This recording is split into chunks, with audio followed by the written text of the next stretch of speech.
สวัสดีนะครับท่านผู้ชมทุกท่านนะครับวันนี้ก็มาอยู่ในเกมผีที่เฮี้ยนที่สุดนะครับที่ผมเคยเล่นนะไปเลยนะครับไปเพราะว่ามันก็เฮี้ยนอยู่นะครับใครที่ว่าไม่เฮี้ยนก็ลองไปเล่นดูนะครับสามารถโหลดได้ในตัวนะครับเดี๋ยวผมทิ้งลิงก์ไว้ให้ก็ได้นะครับก็ไปดูกันน่าจะเฮี้ยนจริงปะนะครับเป็นเกมอะไรไม่รู้นะครับผมเพิ่งโหลดเมื่อกี้ประมาณ1 วิที่แล้วนะ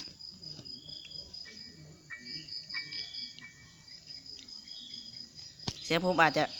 นี้นะครับแต่เพราะผมเป็นหวัดนะครับ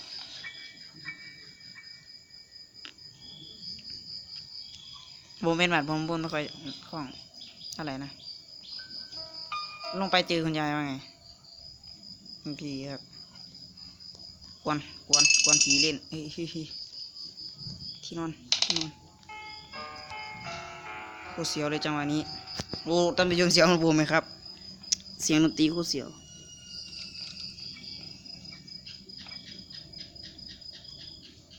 ไม่มีหรอกนะจ๊ะนายเจ้าไป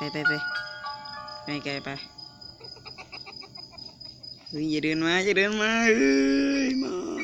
เฮ้ยเสียวเฮ้ยครับจับโต๊ะตั้งแล้ววางกับดักคนตีนละโอ้โห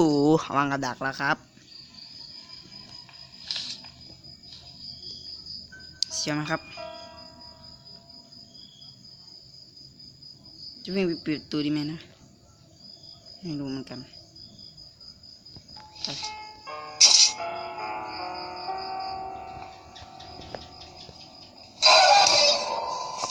ผมตีกับดักโอ้มาแล้วเสียวมากเลยครับสามารถโหลดเล่นได้ทางเพลย์สโตร์กันนะครับโอ้โหวัดเสียวมากเลย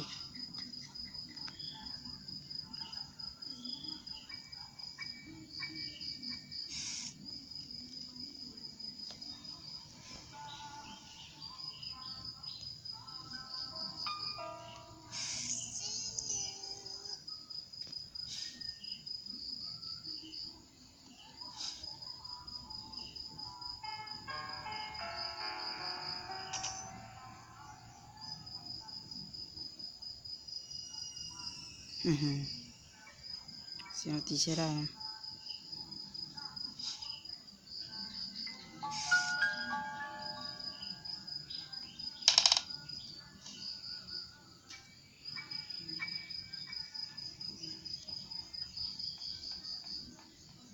เสียวมากเลยครับเปิด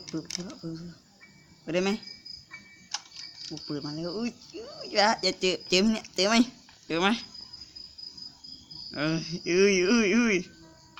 อย่านะ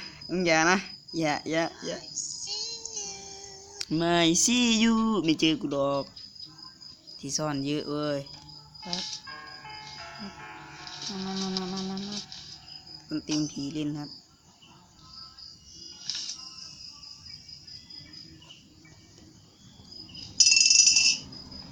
เจอปะเสียวไหมครับท่านผู้ชมกูเสียวอย่าละเว้ยไม่มีอะไรหรอกครับคุณยายไปเลย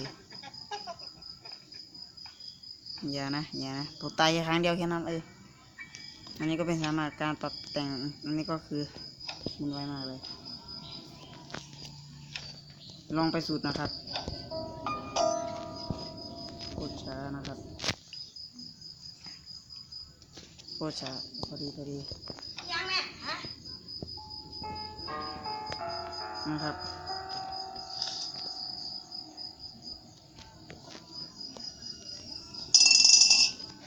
จะเจอปะนี่คือคนตีนผีเล่นนะครับไม่มีอะไรทำ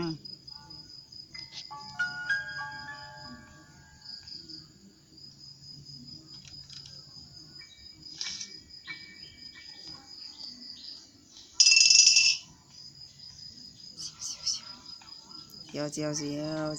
ยวไม่เจอหรอกไปไกลไป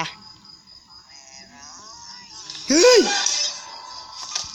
จบนะครับก็คลิปนี้ก็ขอลาเพียงเท่านี้นะครับกลับสวัสดีนะครับ ก็อย่าลืมกดไลค์กดแชร์ให้ผมกันแล้วกันนะครับขอบคุณครับ